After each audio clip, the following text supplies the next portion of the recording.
wabarakatuh. Shalawat serta salam semoga tetap tercurahkan pada junjungan kita Nabi besar Muhammad Shallallahu Alaihi Wasallam yang telah banyak memberikan petunjuk pada kita mana yang benar, mana yang betul.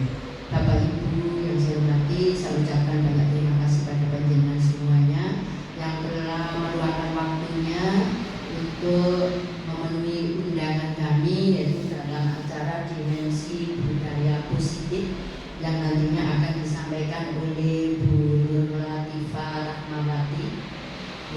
Harapan kami nanti selama kegiatan berlangsung panjenengan betul-betul memperhatikan apa yang disampaikan oleh Bu Iva.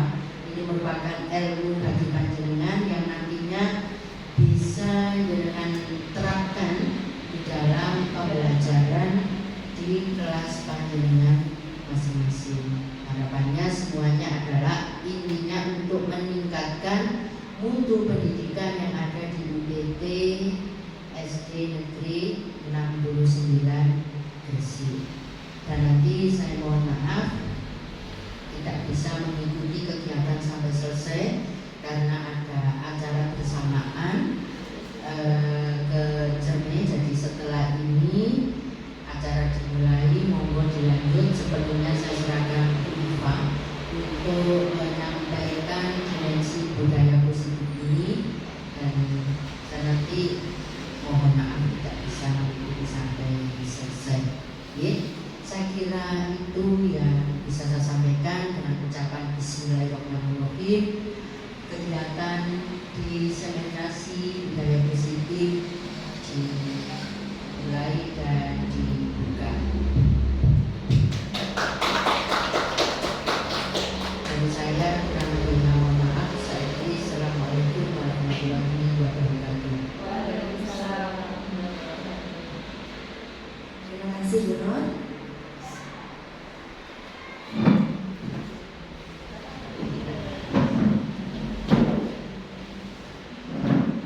Assalamualaikum warahmatullahi wabarakatuh. Waalaikumsalam. Masih semangat Bapak Ibu? Semangat. Mana semangatmu? Ini semangatku. Mana suaramu? Ini suaraku.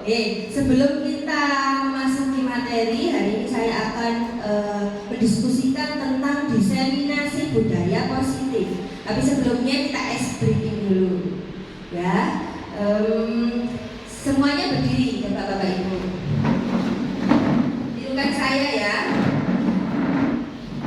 Saya dulu. Tangannya di kiri, tangannya di kanan, digerak-gerakkan. Tangannya di kiri, digerak-gerakkan. Tangannya di depan, digerak-gerakkan. Tangannya disilang, jempol bergoyang. Ya, ayo kita mulai ya. Tangannya di kanan, digerak-gerakkan. Tangannya di kiri, digerak-gerakkan. Tangannya ke depan, digerak-gerakkan. Tangannya disilang, jempol bergoyang. Hai. Oke, selanjutnya boleh duduk kembali Bapak Ibu. Sebelum kita memasuki materi disiplin positif, di sini ada pertanyaan pemantik. Apakah Bapak Ibu setuju atau tidak dengan pertanyaan di bawah ini? Yang pertama, hukuman. Apakah hukuman dapat mendisiplinkan anak? Jawabannya yes atau no, Bapak Ibu? No. Oke. Kemudian pertanyaan yang kedua, pemberian hukuman dengan hal positif seperti membaca atau membersihkan kelas, apakah dapat mendisiplinkan anak? Betul. Tidak. Jawabannya yes or no? Yes. Yes, oke. No. Ada yang yes, ada yang no. Kemudian pertanyaan yang ketiga, memberi penghargaan dapat meningkatkan motivasi belajar anak? Yes. Yes, oke. Untuk menjawab tiga pertanyaan ini, Bapak Ibu akan saya ajak main. Permainannya yaitu cobalah buka. Jadi Bapak Ibu berpasangan dua-dua. Yang jika ada pasangannya, yang satu menjawab menjadi A dan yang satu menjadi B. Tugasnya si A adalah mengepalkan salah satu tangan, digenggam dan dibayangkan bahwa Bapak Ibu itu menyimpan sesuatu yang sangat berharga di dalam kepalan tangan. Kemudian tugasnya yang si B adalah mencoba dengan segala cara sekuat tenaga, baik memarahi, menggoda, menggelitik, menawari dengan uang supaya si A ini mau membuka genggamannya. Nanti kita lihat apakah yang terjadi. Yes. Sekarang Bapak Ibu bisa berembuk mana yang jadi A dan mana yang jadi B.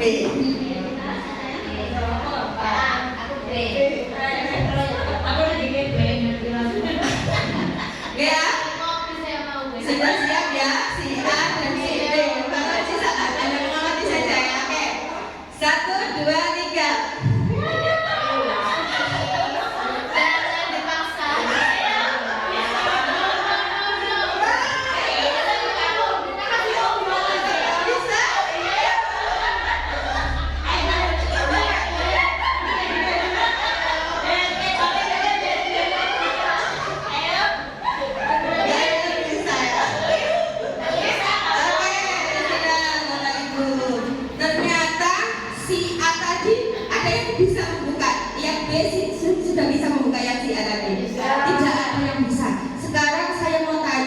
Dengan si A tadi Bu Sinta, Bu ini sama siapa? Bu As. Saya mau tahu alasannya kenapa kok kepalan tangannya nggak dibuka. Karena nggak dikasih apa-apa. Karena nggak dikasih apa-apa. Bu Nini, kalau dikasih uang tak buka. Kalau dikasih uang dibuka. Bu As, Karena di dalam kepalanya itu terdapat sesuatu yang sangat berharga. Ingin dibagikan kepada teman. oh iya. Baik, intinya dari kegiatan ini bahwa ini di pelajaran modul 1.4 saya itu diajari tentang teori kontrol. Jadi siapa yang bisa mengontrol dirinya sendiri? Siapa Bapak Ibu? Guru apa siswa tersebut? Diri sendiri, siswanya sendiri. Berarti tadi jawaban yang ini, 3 ini, kira-kira jawabannya apa? No semuanya. Saya jawab no semua. No semuanya. Karena yang bisa mengontrol siswa itu ya siswa itu sendiri. Kita tidak bisa mengontrolnya. Karena kalau memberi penghargaan, si anak itu Bisa ketagihan. Kalau nggak diberi penghargaan dia akan malas lah. Iya, pintar sekali Mbak Rini ya. Saya sudah mempelajari disiplin Bagus, sudah selesai menyelesaikan satu topik disiplin positif. Dia kelas dikasih kelas betul ya. Kemudian ini yang tadi tentang teori kontrol. Jadi gini Bapak Ibu, teori kontrol adalah sebuah teori yang menjelaskan bagaimana individu merespon terhadap perasaan diri dan lingkungan. Teori ini berfokus pada bagaimana individu mengevaluasi situasi dan mengambil tindakan yang diperlukan untuk mencapai tujuan mereka. Ini teori kontrol. Kemudian, ilusi seperti sebenarnya buruk tetapi terkesan baik. Begitupun sebaliknya, dan paradigma ini harus dirubah. Ini yang pertama, ilusi guru mengontrol murid. Nah, pada teori kontrol, ilusi guru mengontrol murid, misalkan, hei, kamu jangan main-main, hei, diam, hei. Nah, itu kalau dilihat Bapak Ibu guru yang lain memang baik, tetapi menurut teori kontrol, it's not good, itu tidak baik. Kemudian, ilusi kritik membuat orang merasa bersalah dapat menguatkan karakter. Contoh, kamu lo gak kasihan ta sama ibu guru, kamu kok gak bisa sih, gak sadar tak ibu guru menjelaskan bolak-balik di depan papan tulis lah. Itu ternyata tidak dapat menguatkan karakter. Kemudian, ilusi bahwa penguatan positif itu efektif dan bermanfaat. Misalkan kita bilang ke anak-anak, kamu baik yo, yang baik, yang begini, yang begitu. Nah itu ternyata tidak bisa yang tidak bisa efektif dan bermanfaat. memang bermanfaat dalam waktu tertentu, tidak bisa dengan waktu yang panjang. Kemudian ilusi bahwa orang dewasa memiliki hak untuk memaksa, padahal tidak. Kita tidak punya hak untuk memaksa anak. Kemudian perubahan paradigma dari stimulus respon ke teori kontrol. Di sini disebutkan pada teori stimulus respon bahwa kebutuhan kita sama, tapi padahal kebutuhan kita berbeda apa sama, Bapak Ibu? Berbeda. Semua orang melihat hal yang sama. Menurut teori kontrol, setiap orang memiliki gambaran yang berbeda. Kemudian kita mencoba mengubah orang agar berpandangan sama dengan kita. Menurut teori kontrol, kita berusaha memahami pandangan dunia. Perilaku buruk dilihat sebagai suatu kesalahan, padahal menurut teori kontrol, semua perilaku memiliki tujuan. Anak yang melakukan kesalahan pasti ada beberapa kebutuhan yang belum didapat anak. Nanti kita akan belajar tentang apa sih kebutuhan dasar manusia. Kemudian pada teori stimulus respon, saya bisa mengontrol orang lain, padahal kita tidak bisa mengontrol orang lain. Kemudian pemaksaan ada pada saat bujukan yang gagal, padahal kolaborasi itu menciptakan pilihan-pilihan baru. Di stimulus respon juga model berpikir menang atau kalah, tetapi di teori kontrol model berpikir harus menang-menang. Kita beralih ke budaya positif. Jadi teori kontrol itu bisa kita lakukan kalau kita mewujudkan budaya yang positif. Budaya positif ini berada di lingkungan sekolah karena kita berada di sekolah. Budaya positif merupakan nilai-nilai, keyakinan-keyakinan dan kebiasaan-kebiasaan di sekolah yang berpihak pada murid agar murid dapat berkembang menjadi pribadi yang kritis, penuh hormat dan bertanggung jawab. Kalau di sini di kelas itu ada yang namanya kesepakatan kelas atau tata tertib, ya Bapak Ibu. Nah, sejogjanya kesepakatan kelas itu dirubah menjadi keyakinan kelas. Pintar Bu Nini. Apa keyakinan kelas itu Bu Nini? Keyakinan kelas itu sama dengan kesepakatan. Anak-anak itu harus yakin bahwa peraturan itu bisa dilaksanakan dengan baik. Jadi kita tidak boleh memaksa. Anak begini tidak boleh seperti itu. Ya, Sesuai dengan keyakinan mereka. iya betul. Jadi kesepakatan kelas seperti yang diutarakan Bu Nini. Kalau kesepakatan kelas itu merubah nanti menjadi nilai-nilai kebajikan. Contoh, nah di sini adalah nilai-nilai kebajikan yang sesuai dengan profil pelajar Pancasila. Ada menghargai orang lain, mandiri, kerjasama, percaya diri, disiplin, empati, tanggung jawab, jujur, hormat, sopan santun, keadilan, berani. Dan ini masih banyak lagi. Ini saya mengambil sampel 12 saja. Lah kira-kira hadir tepat waktu, ya kalau misalkan di tata tertib kelasnya Bapak Ibu pasti ada hadir tepat waktu. Kira-kira nilai kebajikan apa yang bisa diambil di sini? Disiplin. Ya betul Bu Dewi, disiplin. Kemudian saat ulangan tidak boleh mencontek, jujur, ya. Makan tidak boleh pada saat jam pelajaran, Tanggung jawab. tanggung jawab. Tanggung jawab apa hormat? Makan. Makan di saat jam pelajaran, Bisa. hormat bisa, tanggung jawab juga bisa. Nah ini seharusnya kesepakatan kelas atau aturan kelas itu diganti nilai-nilai di sini. Langsung saja nanti keyakinan kelas 4 misalkan. 1. Disiplin. 2. Hormat. 3. Sopan santun misalkan seperti itu. Ini nanti akan saya minta filenya per kelas. Jadi per kelas harus membuat keyakinan kelas seperti yang saya utarakan nanti. Kemudian lah ini, mengapa anak-anak misalkan ya,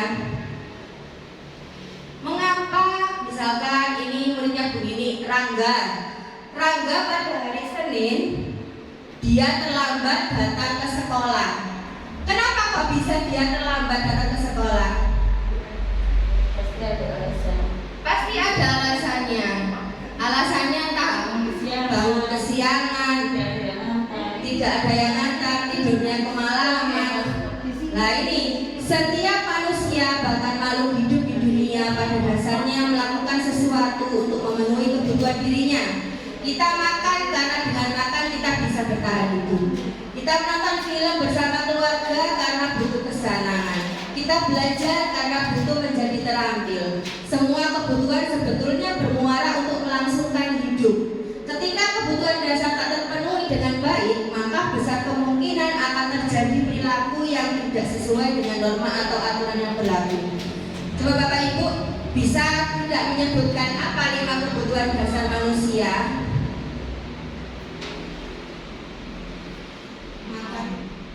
Makan, bersekolah,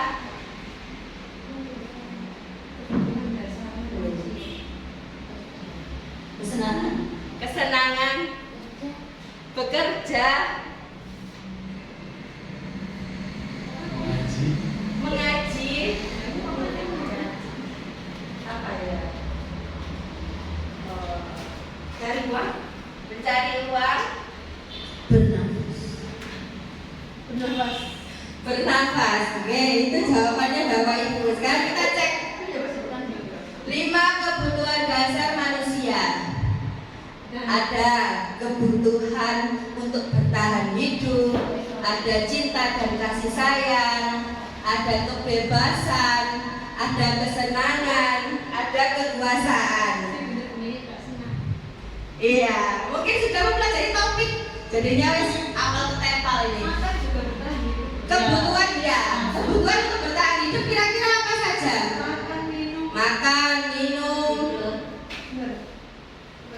tempat tinggal, pakaian, ya. Kemudian cinta dan kasih sayang, rasa diterima, ya.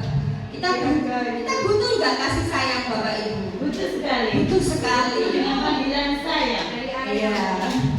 Kemudian kebebasan untuk memilih, kebebasan untuk melakukan sesuatu. Kemudian kesenangan yang tadi dijawab Bu Nini, contohnya apa? Iya, rekreasi. Healing. Ya, Contohnya itu healing. dieng. Iya, dieng. Oke, healing. Contohnya lagi apa, Pak? Ini contoh dari kasih sayang, cinta Ini kasih. kesenangan. Kesenangan. Ya, itu tadi jalan-jalan, terus apa?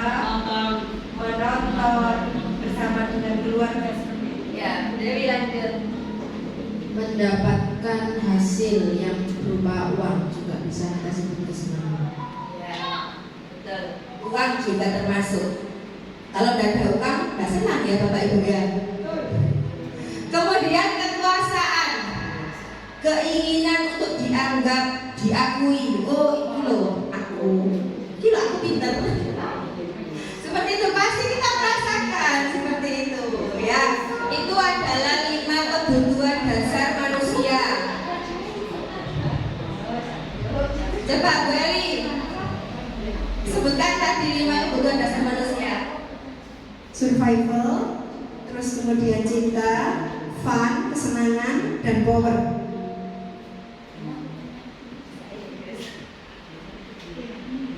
Ya, itu tadi 5 kebutuhan dasar manusia. Kemudian di dalam topik disiplin positif juga ada 5 posisi kontrol guru. Dan saya yakin kelima-limanya ini pasti pernah Bapak Ibu lakukan. Yang pertama sebagai penghukum, pembuat rasa bersalah, teman, pemantau, manajer. Sekarang katanya Bu Sinta, kira-kira posisi kontrol guru sebagai penghukum itu seperti apa? Posisinya kan lihatnya salah, makanya posisinya dulu itu untuk dia tahu dia itu salahnya bagaimana. Ya. Contoh konkretnya apa Bu Nini? Ya, contoh konfliknya itu kalau ada sesuatu melanggar itu pasti diberi hukuman.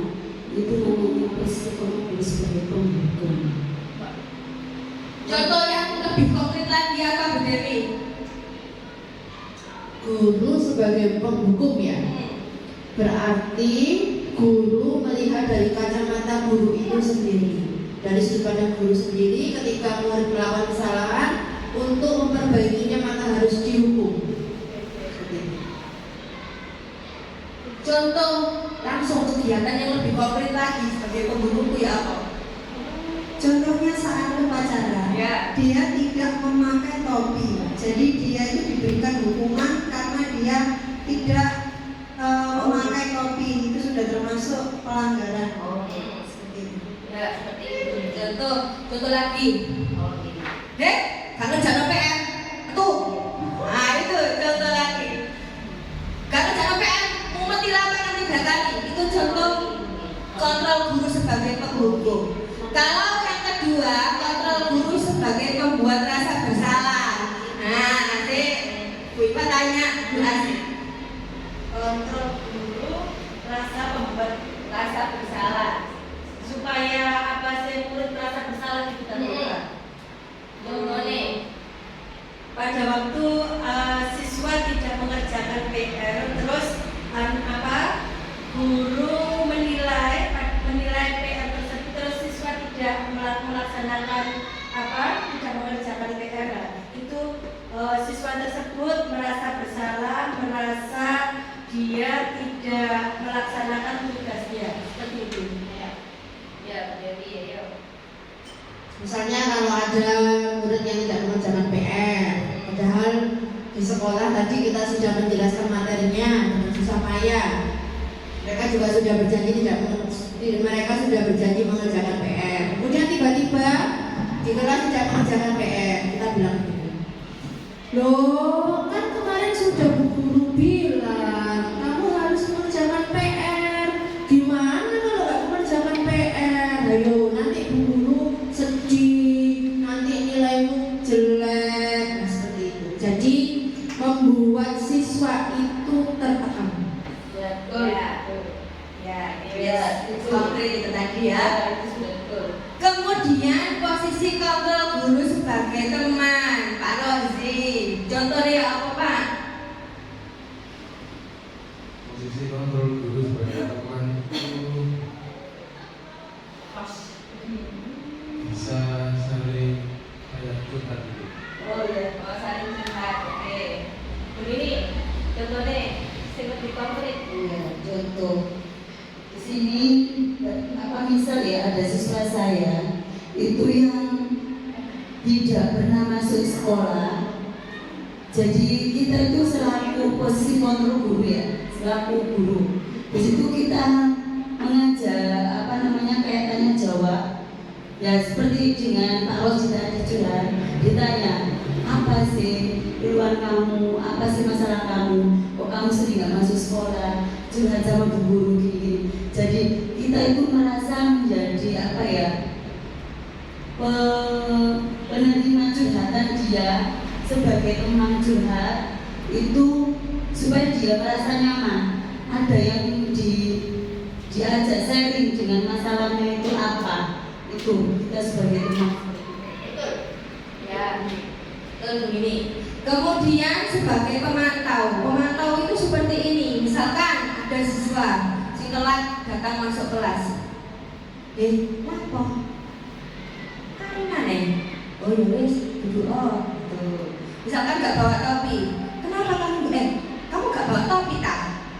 Oh ya wis, ke sana. Itu sebagai pemantau. Tidak ditanya apa-apa, hanya melihat saja. Kemudian yang terakhir adalah posisi guru sebagai manajer. Nah, itu yang paling bagus, posisi guru sebagai manajer. Yang paling aman di posisi guru sebagai pemantau. Nah, yang ketiga ini jangan. Yang pertama hukuman itu tidak diperbolehkan. Kemudian pembuat rasa bersalah itu memberikan efek anak itu jadi down ya. Kemudian ya menjadi anak yang gagal. Kemudian kalau kita menjadi teman itu kayak kita nggak iya, ada rasa kurang dihargai nanti. Soalnya kan Kayak gini loh. di posisi kan Ada ya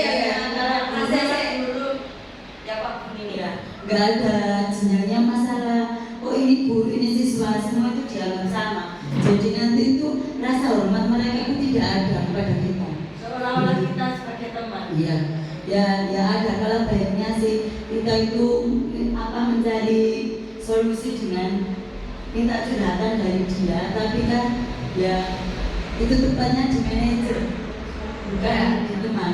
Nanti di manajer itu. Iya. Just ini. Hafal ketepal ya.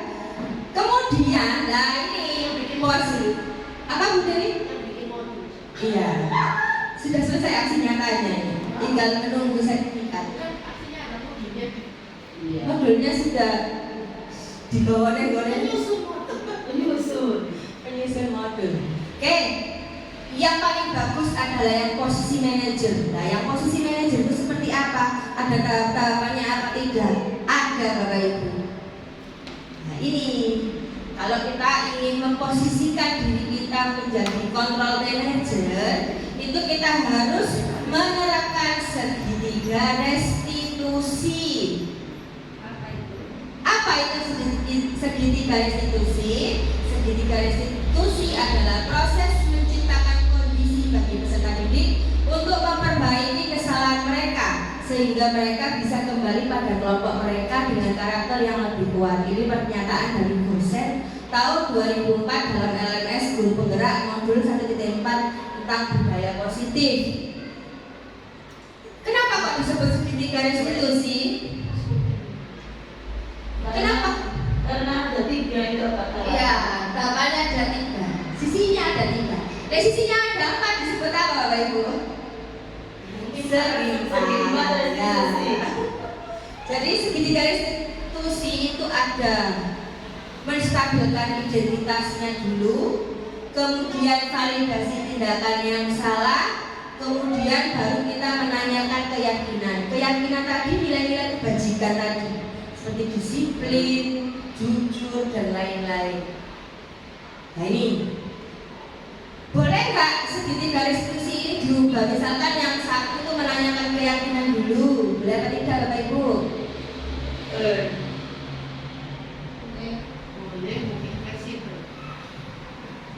Ya, jawabannya tidak boleh Bapak Ibu. Kita harus sesuai yang pertama, menstabilkan identitas. Ya. Anak-anak, setiap orang pasti melakukan kesalahan.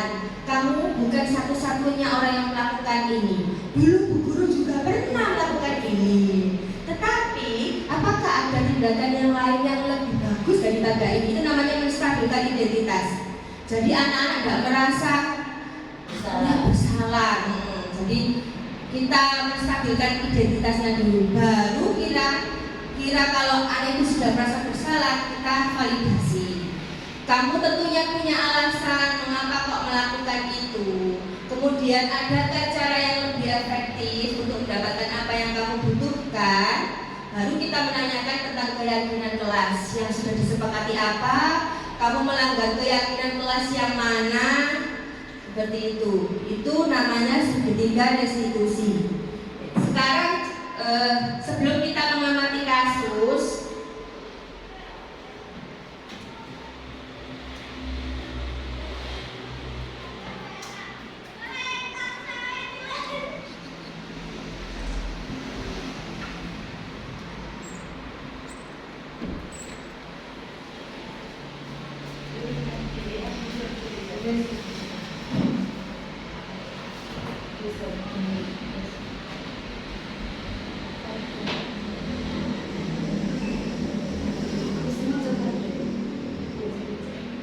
di sini ada sebuah praktek segitiga restitusi. Coba Bapak Ibu lihat dengan seksama dulu.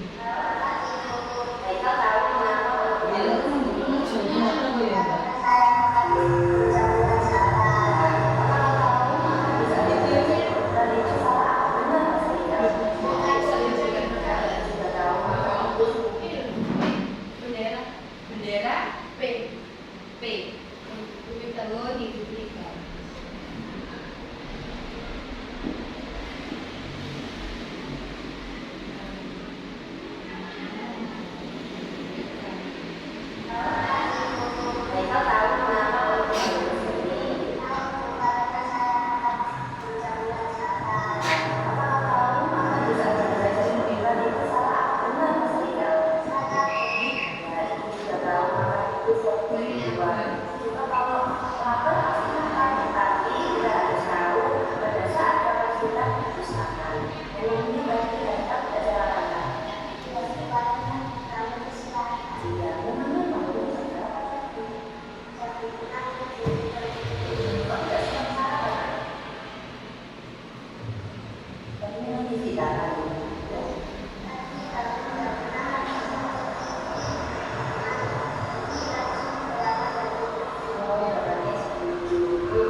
sudah menjadi bagian ya. Baik Ibu harap Haikal menjadi anak yang baik, mentaati peraturan dan tidak melanggar lagi. Saya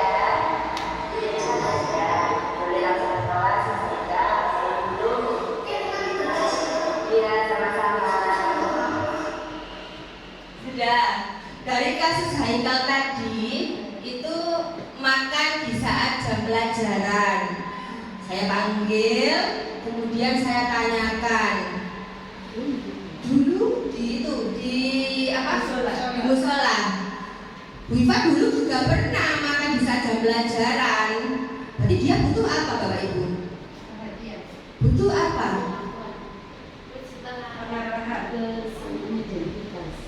Dia menstabilkan identitas. Berarti ada kebutuhan yang dia belum dapatkan. Apa Bapak Ibu kok bisa makan di saat jam pelajaran? Iya, kebutuhan makan, belum sarapan. Kita mencari tahu apa kebutuhan Haikal kok bisa makan di saat jam pelajaran. Kemudian dari menstabilkan identitas, kita memvalidasi tindakan yang salah. Mas Haikal harus bangun lebih pagi supaya bisa sarapan. Tadi sudah ada di situ. Terus Mas Haikal mengakui ya besok-besok akan bangun lebih awal. Lalu yang terakhir menanyakan keyakinan apa tadi yang dilanggar Bapak Ibu? Keyakinan apa? Menghargai orang lain. Tak tanyakan, kamu kalau makan di kelas menghargai orang lain tidak? Jawabannya tidak. Berarti dia sudah melanggar keyakinan kelas. Nah, seperti ini namanya praktik segitiga restitusi. Kemudian Bapak Ibu, di sini ada sebuah kasus bisa dibacakan Bapak Ibu ya. Amati kasus ini Ibu. Nanti tak tanya Ibu. Tak bacakan. Anto dan Dino sedang bermain bersama di lapangan basket dan tiba-tiba terlibat dalam sebuah pertengkaran adu mulut. Dino pun menjadi emosi dan mengadakan kontak fisik, menarik kemeja Anto dengan kasar sampai 3 kancingnya terlepas. Pada saat itu, guru piket langsung melerai mereka dan membawa mereka ke ruang kepala sekolah. Ibu Suti sebagai kepala sekolah berupaya menenangkan keduanya, terutama Dino. Dino, sepertinya kamu saat ini sedang marah sekali. Mendengar itu, Dino pun mengalir bercerita tentang kekesalan hatinya. Ibu Suti pun melanjutkan bahwa membuat kesalahan adalah hal yang manusiawi dan bahwa mempertahankan diri adalah hal yang penting. Namun meminta Dino memikirkan cara lain yang mungkin lebih efektif, karena saat ini Dino berada di ruang kepala sekolah.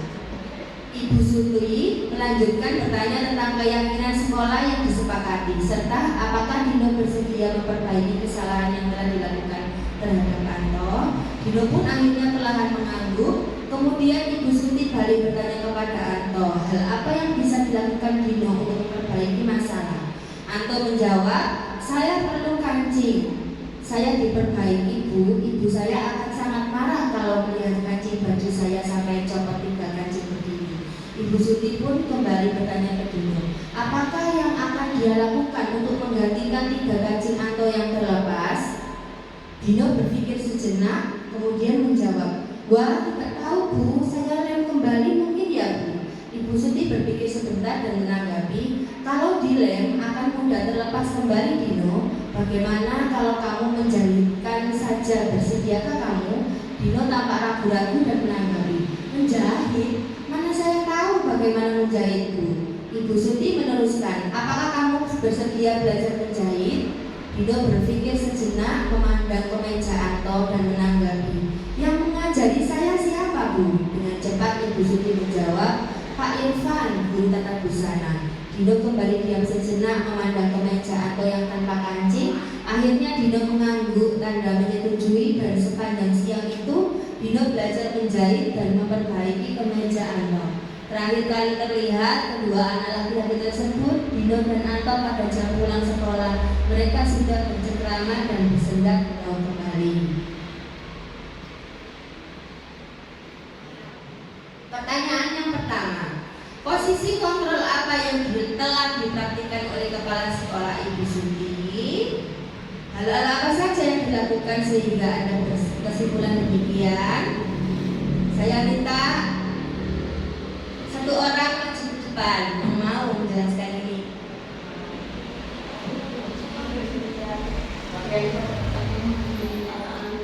Saya ulangi lagi ya. Kasus sederhananya apa itu juga?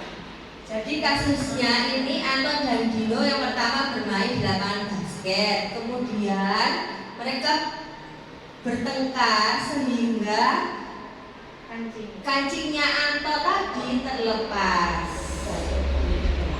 Ini orang berbeda.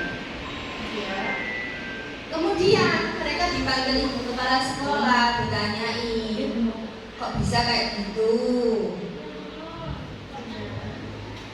Terus yang tadi Dino ditanyain juga, bagaimana kamu bisa mengembalikan kemeja apa kancingnya? Ternyata Dino itu harus belajar menjahit dengan bapak guru menjahit.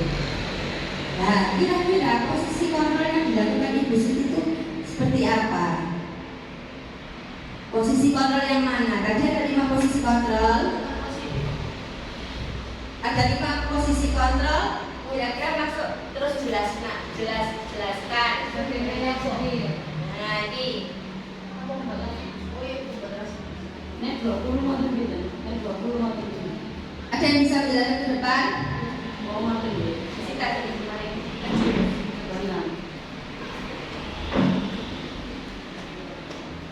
Mungkin posisinya di membuat rasa bersalah, kan dia sudah menyopotkan kancing temannya tadi.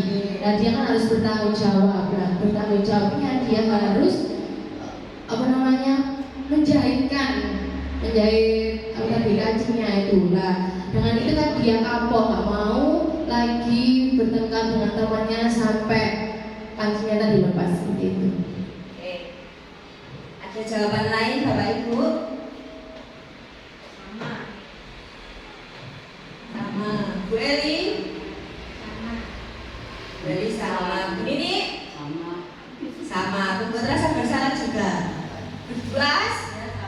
Bu Eli maju.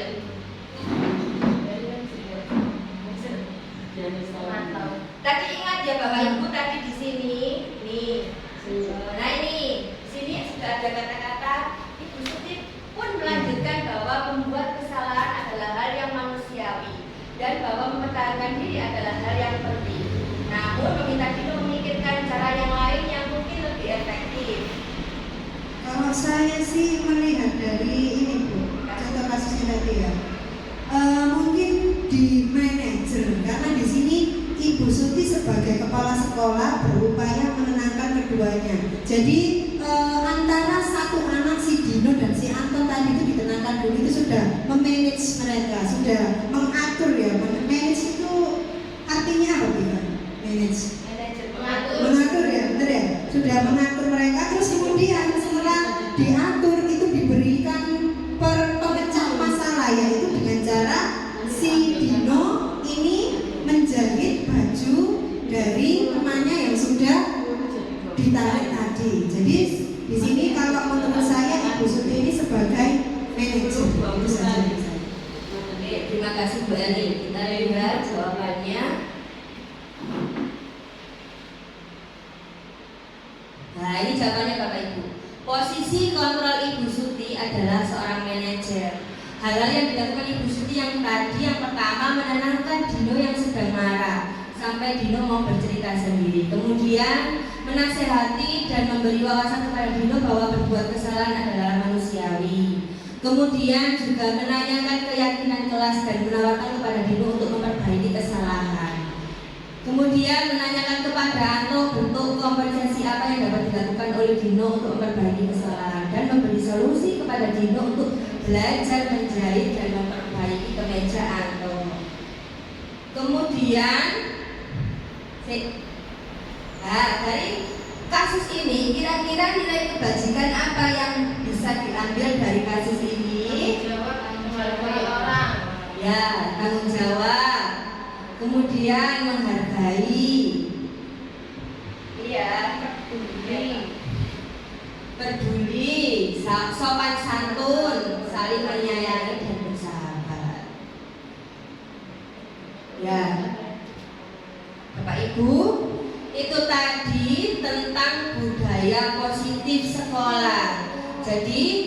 kalau kita ingin menerapkan budaya positif di sekolah, yang pertama kita harus apa? Mengubah kesepakatan kelas menjadi apa? Keyakinan kelas. Kemudian posisi kontrol guru yang harus dimiliki Bapak Ibu guru itu sebagai apa? Sebagai manajer ya Bapak Ibu. Oke, kemudian ini refleksi tentang apa yang didapat dari kegiatan hari ini. Saya minta 3 orang guru perwakilan maju ke depan, memberitahu refleksi apa saja yang sudah didapat dalam kegiatan pada pagi hari ini. Monggo yang berkenan menyampaikan refleksi bisa maju ke depan. Bu Nini mungkin, Bu Nini, Bu As, Dewi, Bu Nini dulu. Bu As, ayo Bu As, menyampaikan refleksi dulu.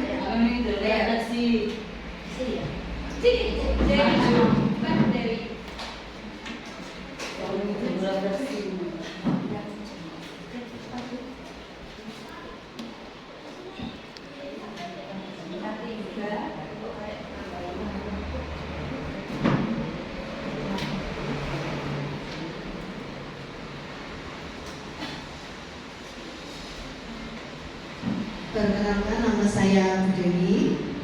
Terima kasih atas kesempatan yang diberikan. Refleksi berarti kita berkaca dengan diri kita sendiri. Dari yang dijelaskan oleh Viva, kita dapat merefleksikan bahwa hukuman itu bukanlah cara satu-satunya untuk memperbaiki perbuatan maupun karakter siswa. Ada cara lain yang bisa kita lakukan melalui penerapan budaya positif. Salah satunya yaitu dengan melakukan pendekatan kepada siswa. Kita cari dulu akar penyebab masalah yang dihadapi oleh siswa. Kemudian kita sebagai guru tidak hanya menjudge atau menghukum siswa, namun kita harus membantu siswa untuk memperbaiki apa yang sudah kita lakukan, dan kita membantu siswa bahwa memberitahunya bahwa itu hal yang buruk yang bisa diubah dengan cara yang lebih baik, supaya ketika di dalam kelas mereka tidak melakukan kesalahan lagi, mereka tidak menjahili teman lagi, dan dapat berbuat seperti apa yang kita inginkan. Begitu saja Bu Iva, terima kasih. Oke, sekarang saya minta Bu As untuk berbagi refleksi kegiatan hari ini. Ayo monggo Bu As.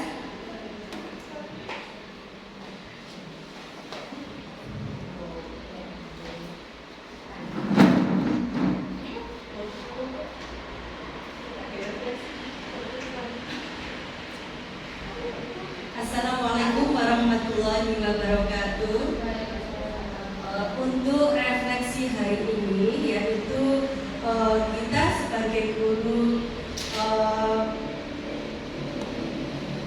hukuman itu merupakan bukan salah satu tindakan yang tepat, karena hukuman itu merupakan suatu efek yang kurang tepat untuk di masa depan. Kenapa? Kita harus bertindak sebagai guru yang lebih bagus dengan cara memberi nasihat. Ini contohnya, anak ini melakukan kesalahan, terus kita tidak perlu menghukum, tapi memberikan nasihat supaya anak tersebut tidak melakukan kesalahan tersebut dengan berulang-ulang seperti itu. Terima kasih. Selanjutnya satu guru lagi. Beri. Siapa? Bu ini tadi belum maju. Tadi di kursi belum maju. Nanti tidak ada dokumen dulu. Nanti bisa dipakai di nanti. Tidak ada kejadian, bukan dari gugur. Karena kita akan mendapatkan penghargaan dari budaya positif dari Cik Ines.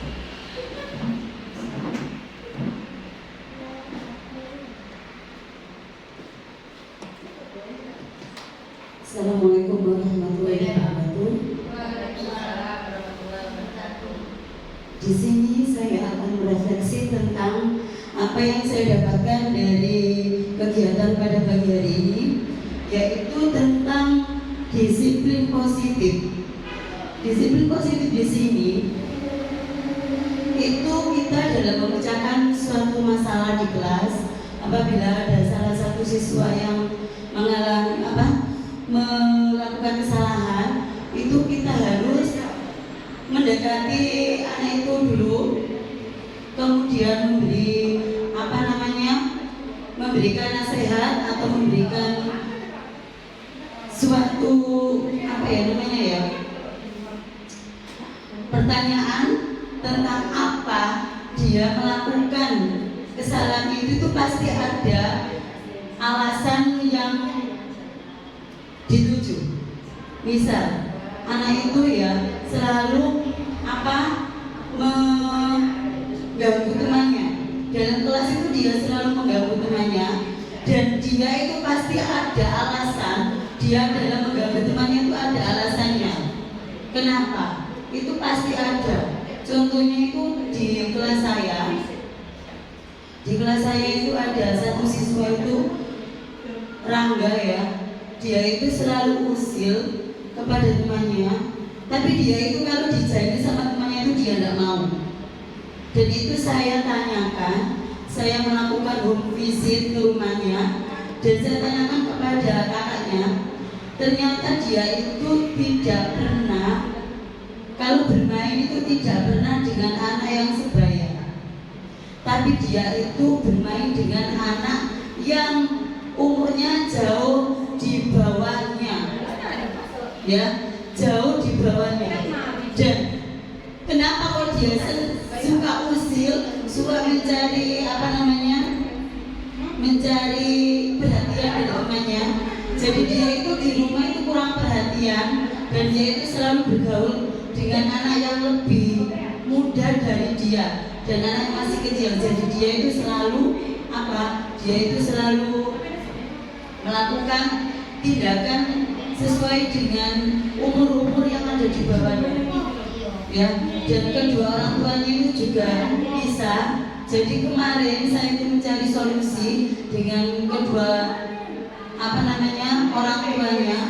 Kebetulan waktu saya ke sana ibunya ada, kemudian ayahnya itu ditelepon, datang ke situ, saya mencari, dan solusinya itu saya minta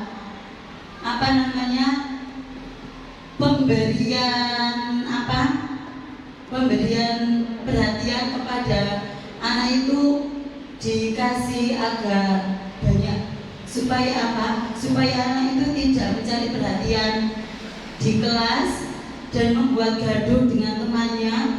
Dia itu selalu bikin masalah itu gara-gara di rumah itu dia itu kurang perhatian, kurang apa, dan sekarang itu dia itu sudah berubah. Saya kasih ya semacam keyakinan itu ya. Dia itu sekarang sudah bisa bergaul baik dengan temannya. Dia tidak suka mengganggu temannya.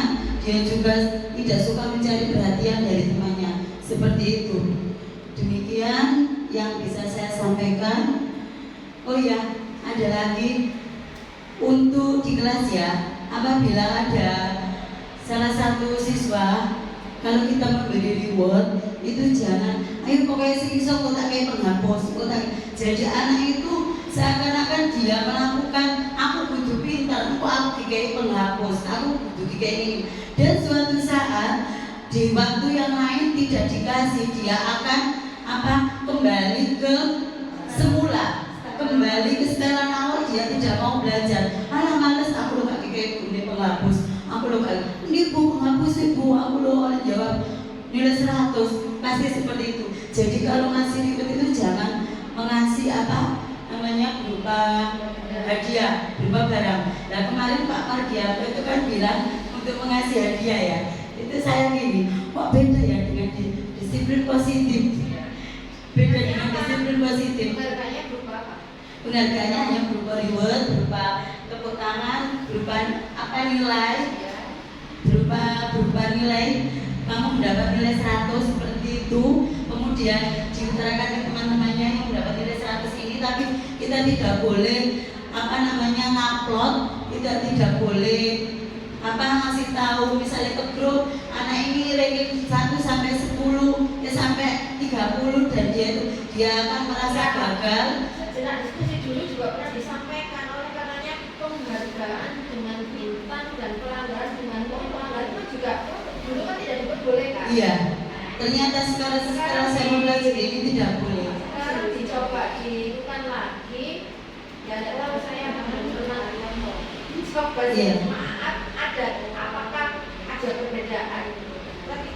Iya, kemarin itu saya tahunya juga dulu kan kita kan kalau tuh kasih di anak kan selalu gitu ya. Tapi setelah saya mempelajari disiplin positif itu ternyata tidak boleh kita memberi hadiah, memberi yang seperti boleh kita dibintang. Itu tidak boleh. Seakan-akan dia itu nanti gini, kalau ada poin pelanggaran yang sangat banyak, dia itu merasa gagal, dia itu merasa oh aku ini arek nakal, oh aku ini arek goblok, seperti itu. Ternyata disiplin positif itu tidak boleh ada seperti itu. Jadi ngasih reward, ngasih apa itu cukup dengan apa tepuk tangan atau dikasih nilai atau apa gitu aja. Jadi tidak boleh iya. Kemudian kalau ada siswa yang melakukan kesalahan itu tidak boleh langsung di depan teman-temannya itu kamu itu salah gini langsung dimarahi di depan, itu nggak boleh. Harus dipanggil, harus bicara mata seperti itu ya. Dan demikian itu hanya sebagai diskusi ya Bu Dewi ya, hanya sebagai diskusi dengan teman sejawat ya, dengan kita semua yang belum mempelajari disiplin positif. Karena saya kemarin itu biarpun hanya melihat sekilas saja, tapi itu saya itu ya cukup memahami apa isi dari disiplin positif seperti itu. Jadi kemarin waktu dia bilang, oh itu kalau yang pintar dikasih pensil, dikasih penghapus. Saya ngomong ini fasilitator, tapi masih jambe PMM. Tapi saya biarkan saja. Tapi saya tahunya dari PMM. Jadi bagus sekali ya PMM buat kita. Begitulah. Itu yang bisa saya sampaikan. Saya akhiri. Wassalamualaikum warahmatullahi wabarakatuh. Waalaikumsalam warahmatullahi wabarakatuh. Tepuk tangan untuk Bu Nini. Ayo tepuk tangannya banyak. Oke. Intinya di sini bahwa kita harus memunculkan motivasi intrinsik anak.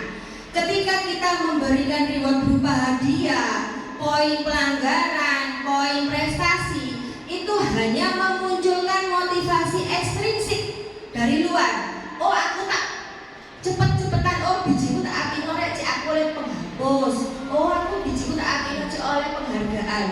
Itu makanya kita harus bagaimana caranya, kita harus menumbuhkan motivasi dari dalam diri siswa. Betul apa yang dikatakan Bu Nini, bahwa pemberian reward baik itu berupa barang, berupa uang, berupa poin pelanggaran atau poin prestasi, itu kalau bisa jangan. Tapi kita bisa memberikan misalkan aplaus atau pujian, itu sangat membangun sekali itu anak. Baik Bapak Ibu, kiranya cukup sampai di sini saja pembahasan kita tentang desiminasi disiplin positif. Semoga nanti bisa Bapak Ibu terapkan di kelas Bapak Ibu semuanya. Terima kasih atas perhatiannya. Saya akhiri. Assalamualaikum warahmatullahi wabarakatuh.